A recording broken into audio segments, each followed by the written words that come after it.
All right. Hope everyone's doing good. It's OG here. Today I'm joined by Athanasius, Alex. I believe you just started your YouTube channel, right? Yep. All right. Well, OrthodoxAL, I believe it is, all or right. Orthodox Alex. I will go ahead and leave that link below. Our topic today is generally on Mormonism and why we don't really actually actively seek them to debate. And we're going to go into some of the things that they've been doing and why we are focused on these guys and some of the solutions that could be done to alleviate the situation.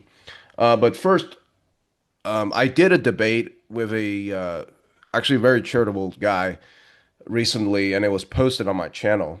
He is he's a Mormon who is seeking a degree in philosophy, and I'm not going to share his name. We agreed to that, so I'm going to honor that.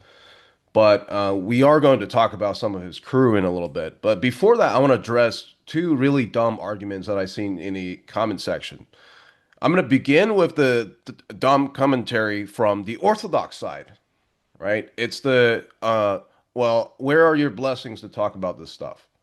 So I want to address that today. So most of the stuff that most of the people that say that stuff are quote unquote blessed apologists on Discord. And here's the issue, man. We're not apologists. What exactly about my channel or even Alex's channel do you think is apologetic? There's a difference between having an opinion and promoting something versus apologetics. And if you think that's the same thing, you're kind of stupid. And the reason I'm going to demonstrate that to you, if somebody asks me, if my friend asked me if I should go to the Catholic Church or the Orthodox Church, I'm obviously going to tell him to go to the Orthodox Church. And explain to me in what ways, I mean, according to you, that would be apologetics. So, according to your system, if you think that's apologetics, then if somebody ever asked me that question, I would tell them I don't know. I don't know. I mean, that would be lunacy. And seriously, the amount of shit you guys are saying regarding this issue really just baffles me. And most of you are really, I mean, I have a lot of friends who are actual blessed catechists who helps the priest out and stuff. And I really appreciate their work. I'm not saying this is all of you, but you guys I think you guys are just doing it for your own ego. Because the first thing that comes out of your mouth is, "Oh, hey, I'm a blessed apologist from this, usually Roquefort, right?" And okay, so what, right? I mean, I'm sure you encountered this, Alex. We're not doing apologetics. We are exposing the stupid position, and for people to see how stupid it is. Yeah, can I It's a say something to warning. address this real quick? Yeah, go ahead. So it's actually funny that they say this. I was literally watching Jay's stream today earlier, Hmm. and he was talking about this exact issue, right, with that people have. And him and Father Deacon Ananias were actually literally saying that technically you don't need this blessing, but it is a good deed. It's a good thing to do because it shows your humility toward the church, right? Yeah, but Because we're not doing apologetics. What do yeah, you I think? mean, Does I've this talked about the title here transcendental today? argument. Does this title here today look like apologetics to you? Am I telling everybody join Orthodox? No, I'm not doing that. I'm making a warning video, an information video on how stupid certain people are and to how to avoid them and how to, how stupid it is because they're sending people all over the place. And unfortunately, in the United States, the average IQ is 90. Mhm. And we're getting people who are joining these dumb cults. And here's the thing that's funny though. Because I know these people are not doing it genuinely because they actually want to do it. Because the people who are doing it genuinely are not on Discord with a role called blessed apologist from blah blah blah or whatever the heck um, jurisdiction they're from. Okay, you are just mad. You people are just mad because uh, we're out here actually doing this, talking to real people with pictures and you guys are hiding behind some anime profile on Discord. That's why you're mad. You're mad because it should be you who's getting this exposure. You're mad is it's because we are actually out here telling people to go to the church. Alex and I mean, Alex was an inquirer when I first met him. What did I tell Alex to do? He's here, right? He's here right now. I told him to go to the church. Go to the church. I tell people to go to church. He tells people to go to church. You are just mad because we are not telling people to, well, there's a blessed apologist from Rocor on Discord you should talk to. And my job is literally a psychological analyst. I analyze people and I analyze competitor strats. That's what I do all day, all night. And you don't think when you open your stupid mouth, I know where you're coming from. Like, come on, dude. And when you guys get mad, you play the sleazy game of, oh, I need to talk to your priest because you don't have the blessings, bro. This is what you do. And then what you do is you get all your little morons on Discord to spam call a boomer priest. This is, I mean, I have screenshots of you guys doing that from multiple people. I don't want to do a video showing all the screenshot and all your names, even some of your real names on the emails that you've been sending. I don't want to do that. I think it's a stupid enough thing for you guys to do. And then you're going to go in my comment section telling me I'm not Christ-like when you're the one laughing at the Roman Catholics and evangelicals commenting on Jace videos. Oh, that's not very Christ-like, bro. This is how snaky you people, this is how sleazy you people are. You guys are just scumbags. You're worse than Roman Catholics. Yeah, how can we be united in faith if, you're openly going against somebody trying to, do a good thing. And it's not that we're over here acting like we're ordained teachers and going deep into theology. I'm doing a critique on it's a philosophical argument against Mormon relativism. So it has nothing to do with teaching the faith and being some sort of teacher, right? Yeah, It's stupid. And for you guys to come out, I didn't even know this was going on with you, by the way. yeah. That you mentioned it. This is stupid. And are you guys even in the church? Are you guys even inquiring, or are you just Orthobro? There's one Orthobro. Here's the deal. These people, these scumbags are actually Orthobro. That's my point. Okay. Nobody can define like Orthobro. Like Orthobro on the internet, they just think it's people who disagree with Sam Shamoon. They think it's everybody, every Orthodox who are not ecumenists, who are quote unquote mean. No, we're just freaking Orthodox. You're talking about the scumbags that harass priests and that Yeah. dox people. Yeah, go ahead and go for those people. We're just Orthodox. And it's another thing. It's like you're gonna spam call a priest. They're already busy enough already. Do you think they don't need to, hear you complain and bitch and moan about Yeah. somebody posting a video about Mormons? This is ridiculous, dude. You Well, I guys mean, need to it's get a not that. I life. mean, they do this to catechumens. We've seen the debate with Cameron and what's his name, Justin, Jonathan Hill. I mean, he got destroyed by a catechumen. Yeah. These people are just okay. Anyways, enough with that. But I do want to address the other argument that came up with the debate with the Mormon philosopher is that I had a Mormon and the evangelical Protestant in the comment section that came out and said, "Oh, well, it is the same thing. The Mormon was right. We are so if you are to say that we can't be infinite and finite at the same time, that's the same thing. Uh, you would debunk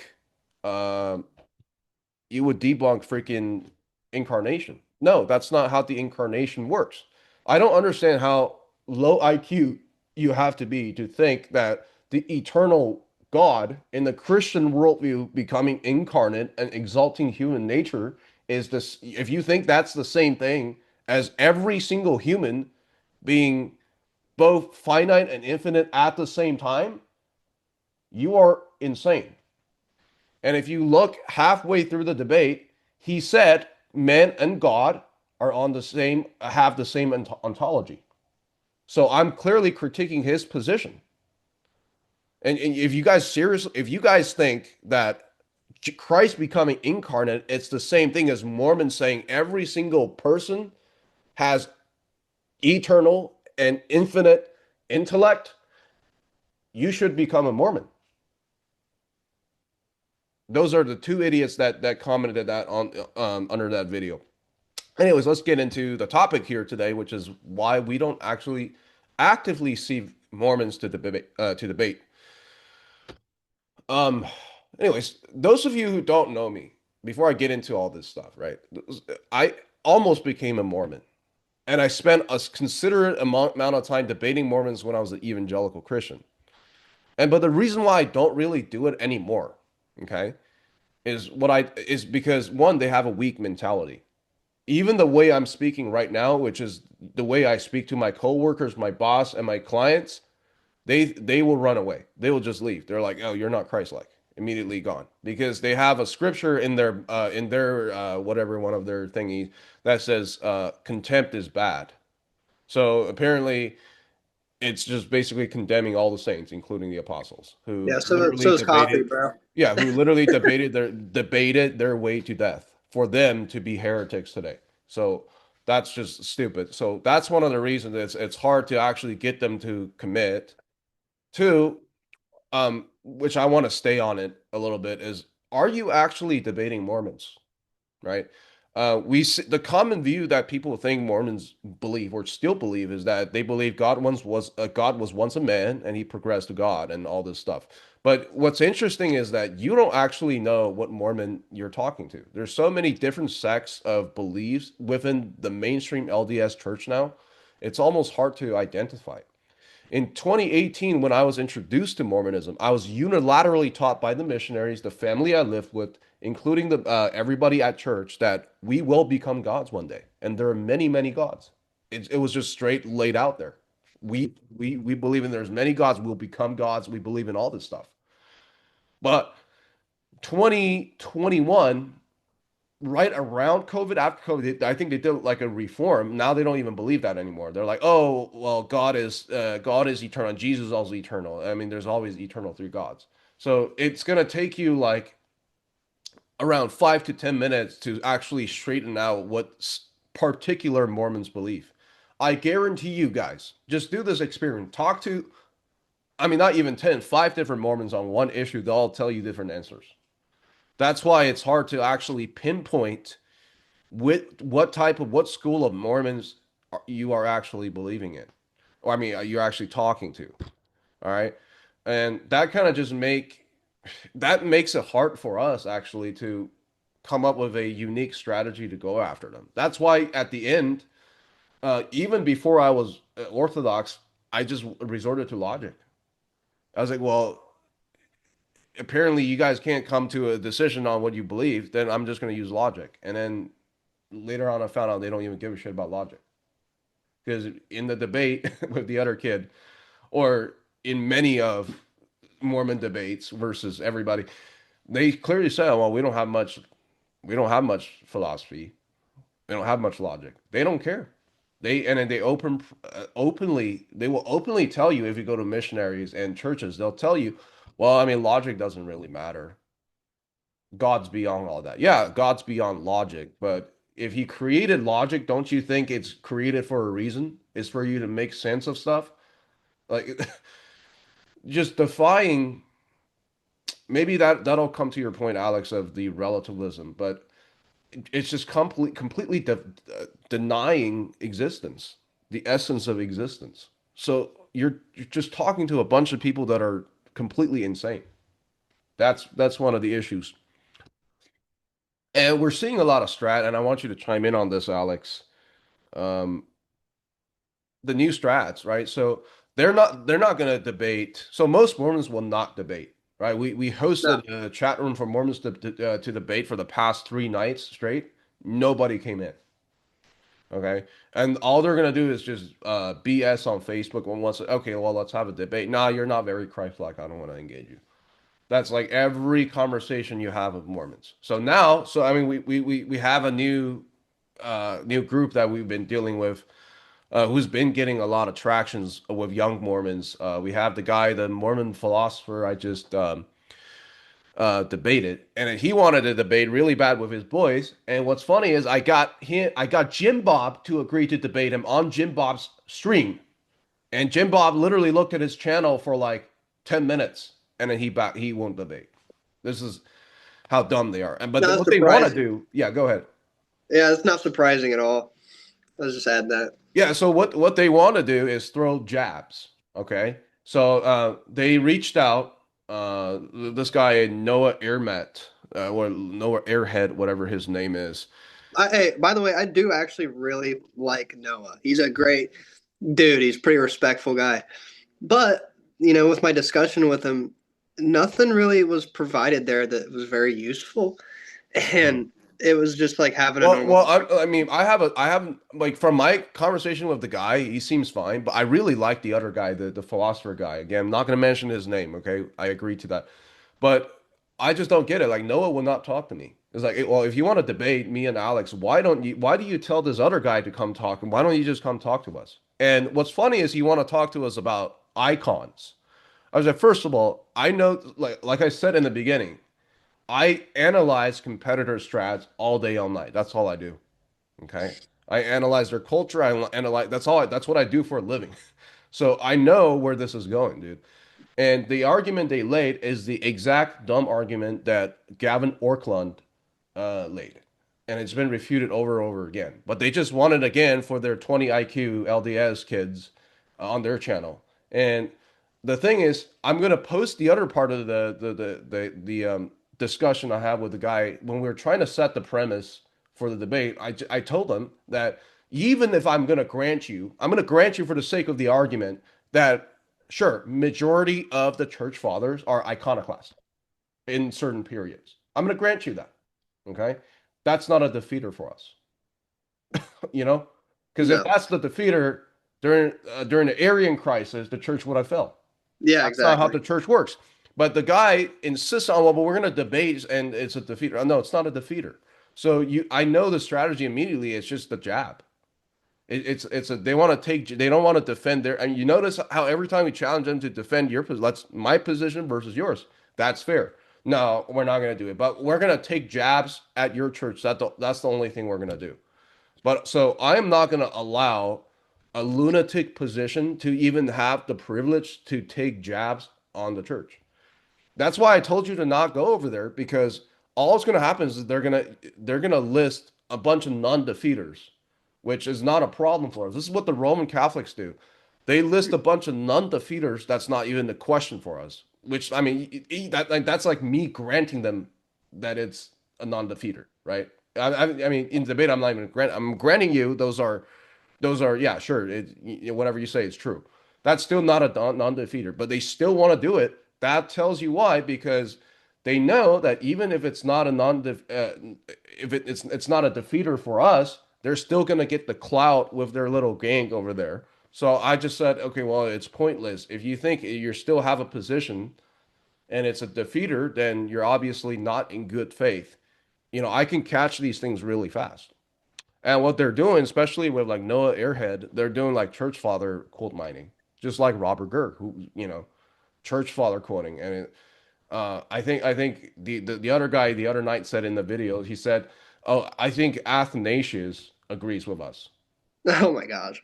Yeah, I mean, I was like, well, I mean, I question him. His debate proposal is that icon veneration is post-apostolic. So, and I immediately said, well, there's no point in debate that. First of all, we believe we are always apostolic. There's no Well, such thing actually, as post-apostolic. yeah, stay You are the tuned. contender. No, this is how logic works. You are the contender. If you're the contender, the burden's on you to prove to me your position. Right. Because Joseph Smith's argument is that the church was destroyed after the apostles were killed off. The argument is after the apostles were killed off, there were no more church until Joseph Smith. But these guys want to go quote mine fathers. So, but well, according to your paradigm, all these fathers are already heretics. Why do you want to quote mine heretics against heretics? That's like us quoting like Origin to like support our theology. Well, I Now mean, we yeah, I we mean, might do because that it's for stupid. historical reasons, but we wouldn't use that and like say they're like a valid source of learning about God or anything like that, right? Yeah, I mean, like all those people are heretics, and considering it your trend, you're saying you agree with heretics. This is the same argument of Robert Gurr. It's like, oh, every other church father besides from Justin Martyr, Tertullian, and Origen is, or some parts of Athanasius that they quote mine. All of them are heretics, but these chosen ones are the true ones because I said so. This is how stupid it is. Yeah, very dumb. But I was going to say stay tuned because I do have a Google slide presentation I'm finishing up on the history of the icons. Okay, yeah. Yeah. Uh, yeah, and the other issue is like he made an argument, oh, but I'm citing your authority. I was like, you don't get to cite my authorities because my authority is my authority, and he thinks that is a circle.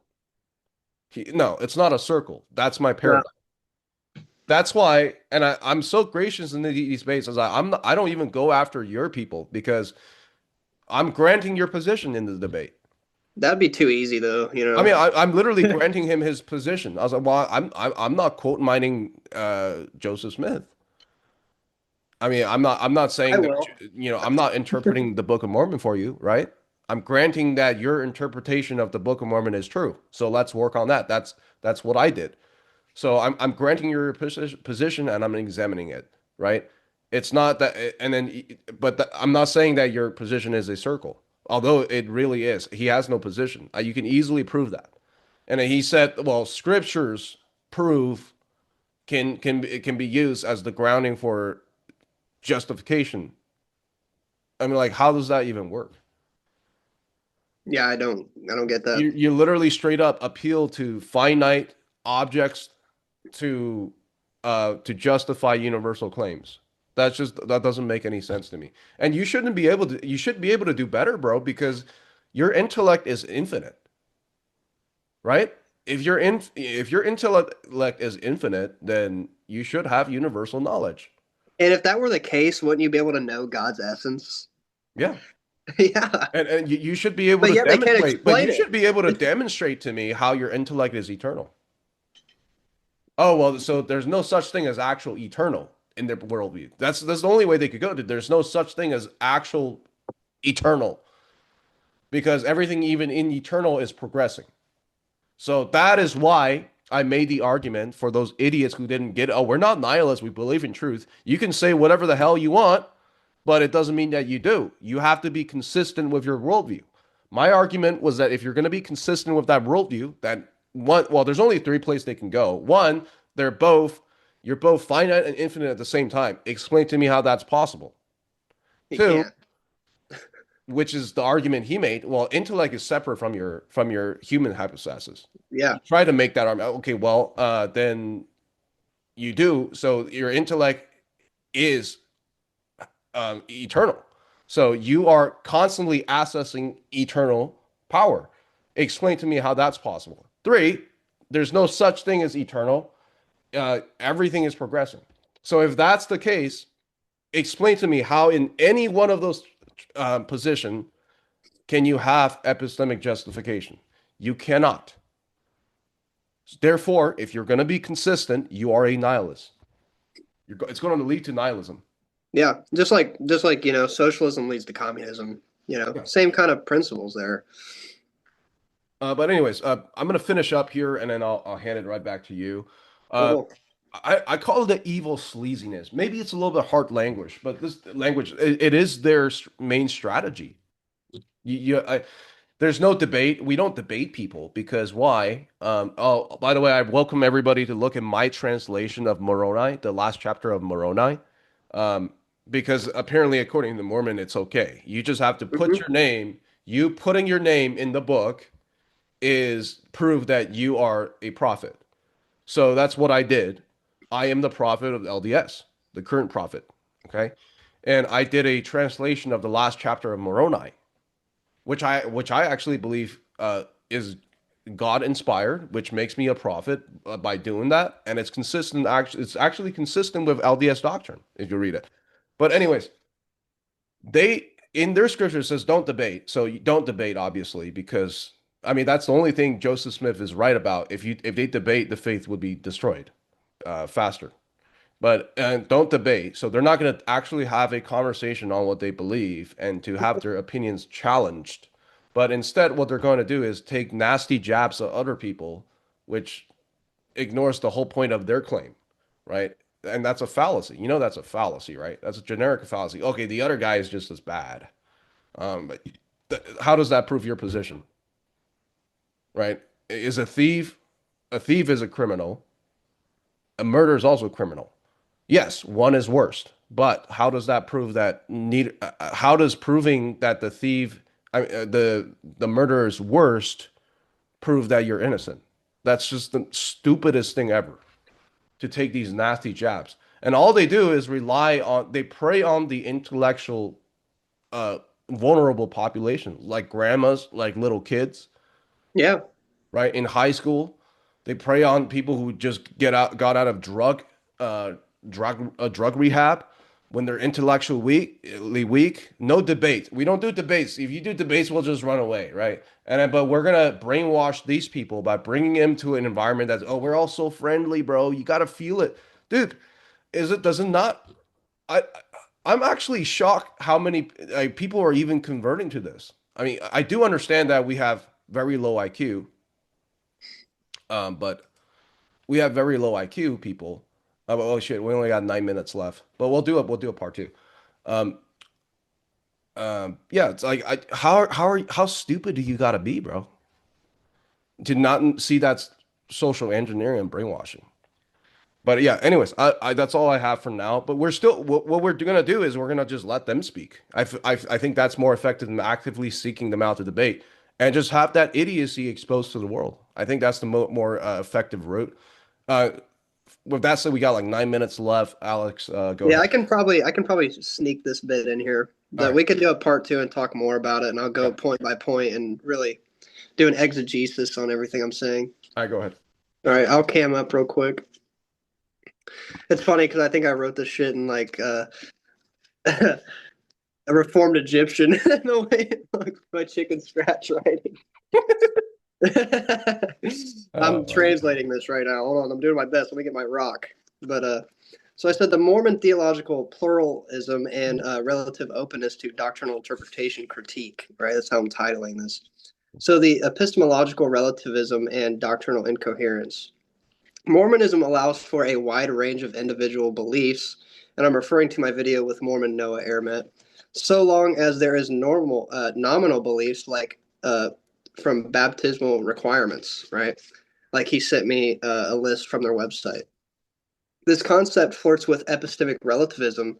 So, how can a religious tradition claim prophetic authority and new revelation while at the same time allow its members to diverge widely in interpretation and practice? Prophetic revelation implies objective epistemic authority. Radical pluralism implies subjective epistemic autonomy. The two together risk undermining the truth through coherence. So, if Joseph Smith was really a prophet, shouldn't his teachings form a coherent and binding doctrinal foundation? If individuals can reinterpret or ignore these teachings, what is the function of prophetic authority? Um, and my second point is moral relativism and ethical ambiguity. The LDS Church has moral teachings but allows for significant personal variations.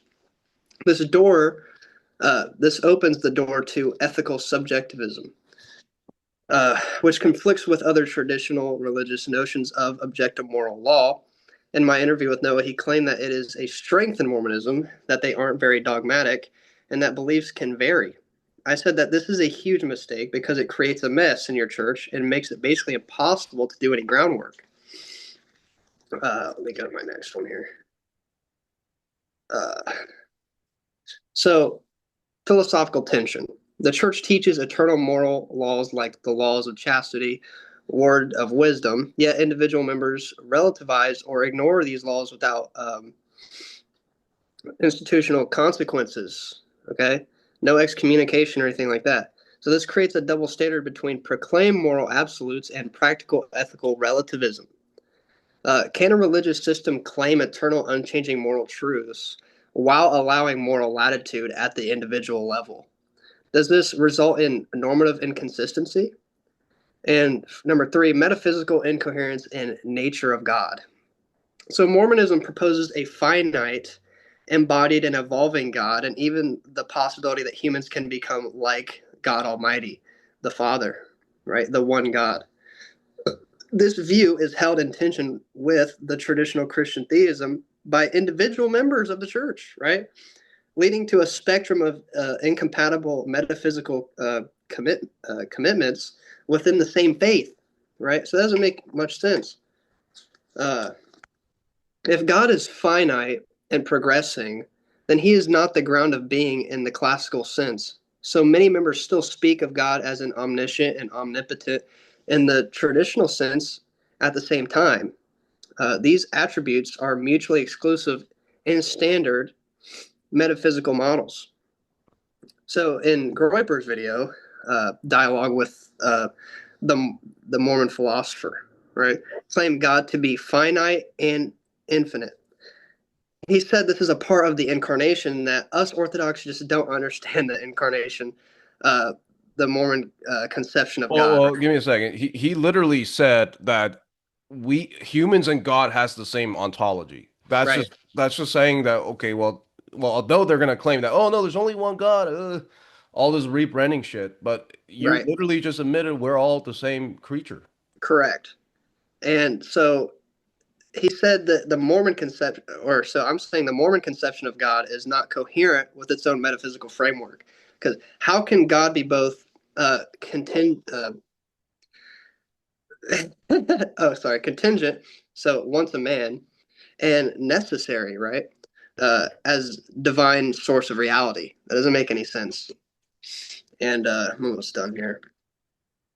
So to him, Noah, and any other LDS, we do understand the incarnation. It isn't about exaltation in a Mormon sense at all. John 1:14, when the Logos became flesh. Athanasius does say God became man so man might become God, lowercase g. But because you guys quote mine and don't actually care about philosophy, you might assume our saints agree with you.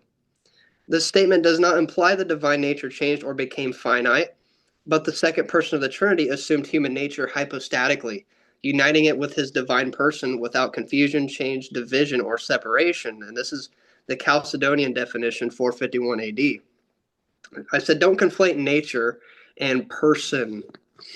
Uh, in the King Follett Discourse, right? And I'm quoting Joseph Smith, so I'm going to quote mine a little bit here, but we can kind of We understand got a what's little bit, like three we minutes. can understand what's being said here. He said, God himself was once as we are now, and is an exalted man, and sits enthroned in yonder heavens. I'm going to tell you how God came to be God, right? So he wasn't always God.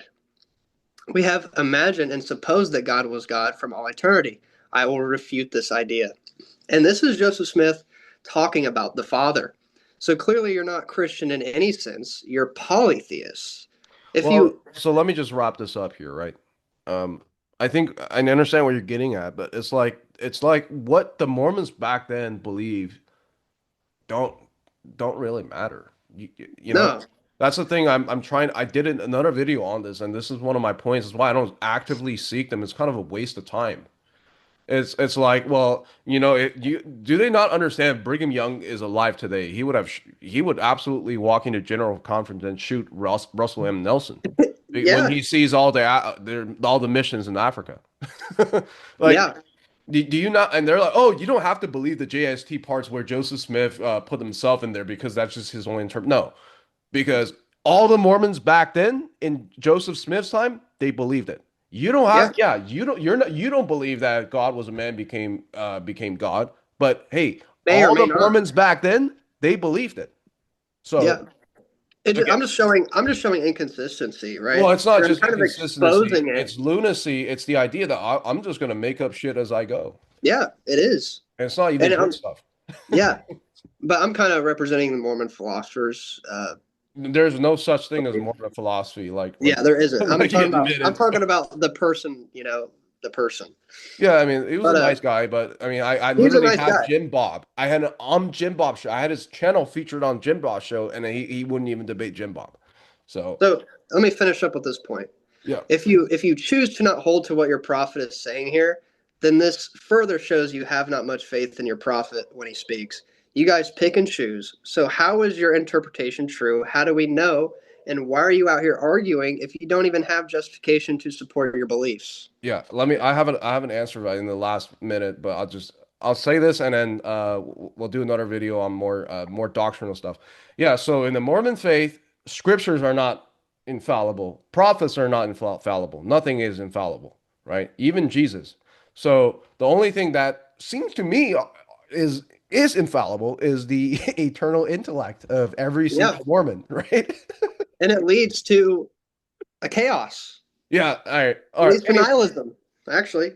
Yeah, it is nihilism because everybody is their own god. But anyways, thanks for being here, Alex. I'll send this video to you, and we'll do another section on this. All right, Yeah, glory to God, all man. right, all right. Crystal's Nessie. Surely he is risen.